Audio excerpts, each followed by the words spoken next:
Hello everyone, welcome to Sanmarga classes. ಸಂಖ್ಯಾಶಾಸ್ತ್ರಾಭ್ಯಾಸದ 32ನೇ ಪ್ರಶ್ನೆಯನ್ನ ಗಮನಿಸಿ.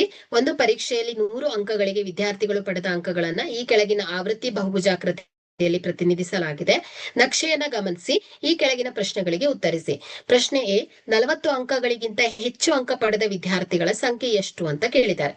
ಸೊ ಇಲ್ಲಿ ಈ ಒಂದು ಚಿತ್ರವನ್ನ ಗಮನಿಸಿದ್ರೆ 40ಕ್ಕಿಂತ ಹೆಚ್ಚು ಅಂಕಗಳು ಅಂದ್ರೆ ಸೊ ಇಲ್ಲಿ ಬರುತ್ತೆ. ಸೊ ಈ points F, G, H, K ತನಕ ಬರುತ್ತೆ ಅಲ್ವಾ. ಸೊ ಹಾಗಾದ್ರೆ ಇಲ್ಲಿ ಎಫ್ ಎಷ್ಟಿದೆ? 6 ಪ್ಲಸ್ ಜಿ ಎಷ್ಟಿದೆ?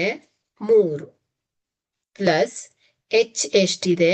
2 plus I 2, J 3 plus K ಎಷ್ಟಿದೆ? 8, 9 ಇದೆ.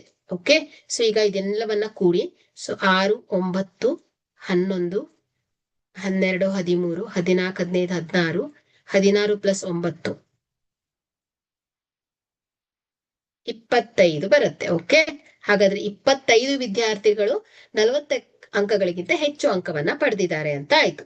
ಸೊ ಬಿ ಪ್ರಶ್ನೆ, 60ರಿಂದ 80 ಅಂಕಗಳನ್ನ ಪಡೆದ ವಿದ್ಯಾರ್ಥಿಗಳ ಸಂಖ್ಯೆಯನ್ನ ಕೇಳಿದ್ದಾರೆ. ಓಕೆ, ಸೊ 60ರಿಂದ 80, ಸೊ ಅಂದ್ರೆ ಇದು ಎರಡರ ಮಧ್ಯದಲ್ಲಿ ಬರುವಂತದ್ದು. ಸೊ ನೋಡಿ, ಎಚ್ ಮತ್ತೆ ಐ ಬರುತ್ತೆ. ಇವ್ರು ಏನ್ ಹೇಳಿ 60ರಿಂದ 80 ಅಂಕಗಳನ್ನ ಪಡೆದಂತಹ ವಿದ್ಯಾರ್ಥಿಗಳು. ಸೊ ಎಚ್ 2 ಇದೆ ಪ್ಲಸ್ 2 ಅಂದ್ರೆ ಎಷ್ಟಾಯ್ತು? 4 ಆಯ್ತಲ್ವಾ. ಹಾಗಾದ್ರೆ 4 ವಿದ್ಯಾರ್ಥಿಗಳು 60ರಿಂದ 80 ಅಂಕಗಳನ್ನ ಪಡೆದಂತಹ ವಿದ್ಯಾರ್ಥಿಗಳಾಗುತ್ತೆ. ಸೊ ಸಿ, 90 ಅಂಕಗಳಿಗಿಂತ ಹೆಚ್ಚು ಅಂಕ ಪಡೆದ ವಿದ್ಯಾರ್ಥಿಗಳ ಸಂಖ್ಯೆ. ಸೊ 90ಕ್ಕಿಂತ ಹೆಚ್ಚು ಅಂದ್ರೆ ಈ ಕೆ ಒಂದೇ ಬರುತ್ತಲ್ವಾ. ಸೊ ಕೆ ಎಷ್ಟಿದೆ? 9 ಅಲ್ವಾ. ಹಾಗಾದ್ರೆ 9 ವಿದ್ಯಾರ್ಥಿಗಳು ಏನಾಗಿದ್ದಾರೆ ಹೇಳಿ? 90ಕ್ಕಿಂತ ಹೆಚ್ಚಿನ ಅಂಕಗಳನ್ನ ಪಡೆದಿದ್ದಾರೆ. So D, so N C ಅಂದ್ರೆ ಏನ್ ಹೇಳಿ? Less than or equal to 40 ಅಂದ್ರೆ 40 ಅಥವಾ 40ಕ್ಕಿಂತ ಕಡಿಮೆ ಅಂಕಗಳನ್ನ ಪಡೆದಂತಹ ವಿದ್ಯಾರ್ಥಿಗಳ ಸಂಖ್ಯೆಯನ್ನ ಕೇಳಿದ್ದಾರೆ ಇಲ್ಲಿ. ಓಕೆ, ಸೊ ಹಾಗಾದ್ರೆ 40, 40ಕ್ಕಿಂತ ಕಡಿಮೆ. ಸೊ ಇದು ಯಾವ್ದಾಗತ್ತೆ? ಬಿ, ಸಿ, ಡಿ ಆಗತ್ತೆ ಅಲ್ವಾ. ಸೊ ಬಿ ಎಷ್ಟಿದೆ? 6, ಸಾರಿ 5 ಅಲ್ವಾ.